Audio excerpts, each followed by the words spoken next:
En este miércoles de la 28ª semana del tiempo ordinario, la Iglesia nos invita a reflexionar en el texto de Lucas 11, 42 al 46. El texto dice así: En aquel tiempo dijo el Señor: Ay de ustedes, fariseos, que pagan el diezmo de la hierbabuena, de la ruda y de toda clase de legumbres, mientras pasan por alto el derecho y el amor de Dios. Esto habría que practicar sin descuidar aquello. Hay de ustedes, fariseos, que les encantan los asientos de honor en las sinagogas y las referencias por las calles. Hay de ustedes que son como tumbas sin señal, que la gente pisa sin saberlo. Un jurista intervino y le dijo: Maestro, diciendo esto nos ofendes también a nosotros. Y Jesús replicó: Hay de ustedes también juristas que abruman a la gente con cargas insoportables, mientras ustedes no las tocan ni con un dedo. El día de ayer vimos que Jesús fue invitado a comer a casa de un fariseo y que éste se escandalizó porque el Señor no se lavó las manos para comer. Como les dije ayer, el lavado de manos no era un asunto de higiene, sino un asunto de exigencia religiosa.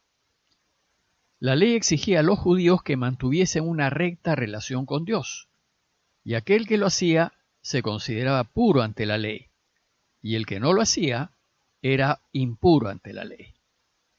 Pero había varias cosas o actos que volvían a un hombre impuro y que lo hacían caer en impureza legal y rompían su correcta relación con Dios. Por ejemplo, todo lo que atentaba contra la vida o se relacionaba con la muerte era causa de impureza, porque Dios es vida. Entonces, por ejemplo, volvía al hombre impuro cualquier contacto con cadáveres. Esto hacía que muchas profesiones, como los carniceros o los médicos, y ni qué decir de los sepultureros, fuesen impuras. Volvía impura a la persona todo lo que significase perder sangre, porque ellos consideraban que en la sangre estaba la vida. Y esto hacía que las mujeres, en los partos y en la menstruación, quedasen impuras. También volvía al hombre impuro todo contacto con el pecado, porque Dios es exactamente lo opuesto. Por eso entrar en casa de un pecador o dejarse tocar por un pecador volvía al hombre impuro. O el contacto con enfermos, porque ellos consideraban que la enfermedad era causada por el pecado. O entrar en casa de extranjeros, porque los extranjeros atentan contra el pueblo de Dios. En fin, estamos hablando del modo de pensar de gente que vivió más de 2000 años atrás. Lo cierto es que ellos creían que varias cosas o actos hacían a las personas impuras ante Dios. Para poder guiarse, los judíos tenían una especie de lista de todo aquello que hacía a uno impuro. Pero, frecuentemente, por el quehacer ordinario de la vida, era corriente que la gente cayese en impurezas legales. ¿Y qué pasaba cuando uno caía en impureza legal? La ley normaba lo que había que hacer para cada caso. Por lo general, recuperar la pureza legal exigía baños o lavados de purificación y alguna ofrenda a Dios, que solía ser el sacrificio de algún animal. Y quien se encargaba de hacer el sacrificio era el sacerdote. Su papel era ofrecer a Dios la víctima sacrificada en nombre del oferente. Esta mentalidad sacrificial y de purificación pasó al cristianismo, pues al inicio todos los cristianos fueron judíos y fueron formados en esa manera de pensar. De lo dicho tal vez se entienda mejor por qué los cristianos desde los inicios llamaron al rito de la misa el sacrificio de la misa, pues en ella Jesús se ofrece como ofrenda o como víctima al Padre para que por su sacrificio en la cruz sean perdonados los pecados. Y el papel del sacerdote es ofrecer ese sacrificio único y eterno, pues ya no son necesarias más víctimas, por el perdón de nuestros pecados. Si bien existían todas estas leyes de pureza ritual, el problema es que con el tiempo se fueron añadiendo más exigencias rituales, como el lavado de las manos antes de comer. Lo peor es que muchos consideraban que bastaba un lavado externo o un sacrificio y ello los volvía a poner en recta relación con Dios. Y esto es lo que Jesús va a denunciar. Lo que nos pone bien con Dios, dice Jesús, no es un lavado u observancia de lo externo o de las normas a cumplir. Lo que nos pone bien con Dios es un corazón recto, es practicar la justicia y vivir en la verdad. Volviendo al relato de hoy, Lucas aprovecha la crítica que Jesús le hace al fariseo para juntar otras enseñanzas de Jesús acerca de este tema. Y Lucas junta aquí 6 ayes o denuncias que hace Jesús a quienes viven de apariencias, a quienes se muestran como personas honorables, pero solo son fachada. 3 de estos ayes van contra los fariseos y los otros 3 contra los escribas o maestros de la ley. Hoy la Iglesia nos invita a reflexionar en los primeros 4 ayes. Veámoslos más en detalle. El primer ay que Jesús denuncia es: ay de ustedes, fariseos, que pagan el diezmo de la hierbabuena, de la ruda y de toda clase de legumbres, mientras pasan por alto el derecho y el amor de Dios. Esto habría que practicar, pero sin descuidar aquello. La ley decía que había que pagar el diezmo de todo lo que el hombre producía, tanto de sus cultivos como de sus ganados, y ofrecérselo a Dios.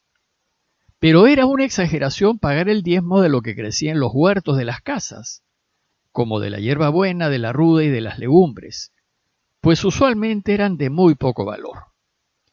La crítica de Jesús a los fariseos es que ellos se preocupan de observar al máximo lo que no vale, pero pasan por alto lo que realmente vale. Se preocupan de observar con rigurosidad el pago del diezmo de las hierbas del huerto, pero no observan el derecho ni el amor de Dios.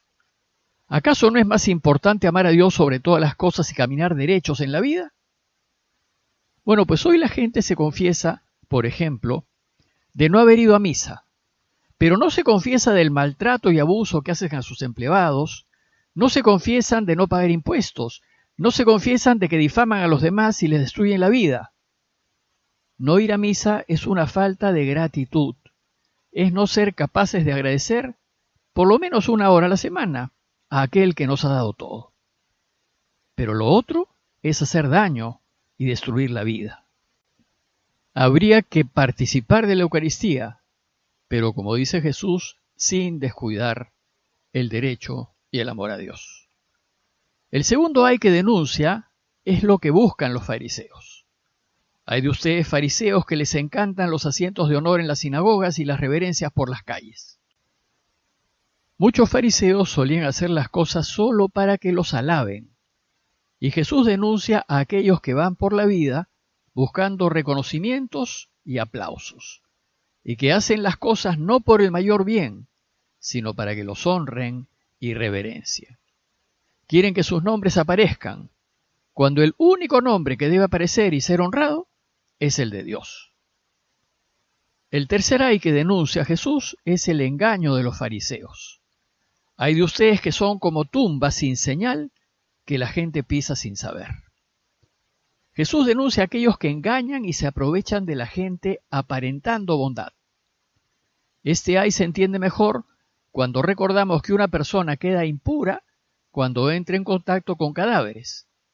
Por tanto, los judíos, para no caer en impureza ritual, evitaban los cementerios y, por supuesto, pisar las tumbas. Entonces, cuando Jesús los llama tumbas sin señal, es porque hacen caer a la gente en impureza legal, porque ésta no sabe que está pisando tumbas. Y la gente confiada cae en sus garras, o como dice el texto, pisa sin saberlo. Al escuchar lo que Jesús denuncia de los fariseos, dice el texto que un jurista intervino y le dijo: Maestro, diciendo eso nos ofendes también a nosotros. Entonces, el cuarto ay ya no es contra los fariseos, sino contra los maestros de la ley, contra aquellos que la enseñan. Aquí Jesús denuncia a los expertos de la ley diciendo: hay de ustedes también, juristas, que abruman a la gente con cargas insoportables, mientras que ustedes no las tocan ni con un dedo. Los juristas o expertos de la ley eran como los abogados de ese tiempo, pues la ley era el código legal que regía al pueblo de Israel. y los juristas eran los que estudiaban la ley, la interpretaban y la precisaban. La crítica que les hace Jesús es que ellos llenan la ley de regulaciones, normas y procedimientos y en lugar de mantener el espíritu de la ley, hacen que la gente tenga que hacer una serie de sacrificios y exigencias. Es decir, abruman a la gente con cargas insoportables. Pero además, Jesús los acusa diciéndoles que como son leguleyos y se saben todos los resquicios de la ley, ellos sí se la saltan y no lo observan, es decir, no las tocan ni con un dedo. A manera de conclusión, los invito a considerar qué tan fariseos somos en la manera como vivimos y qué tanto nos vemos tocados por las denuncias que hace Jesús. Primero, considerando si le damos valor a lo que verdaderamente importa, el derecho y el amor a Dios, o nos entrampamos con lo secundario y superficial. Segundo, considerar qué tanto nos importa el ser alabados y que hablen bien de nosotros. Y tercero, si guiamos a la gente al bien o la desviamos a nuestros propios intereses. Y sigámosle pidiendo al Señor por todas las víctimas de esta pandemia. Parroquia de Fátima, Miraflores, Lima.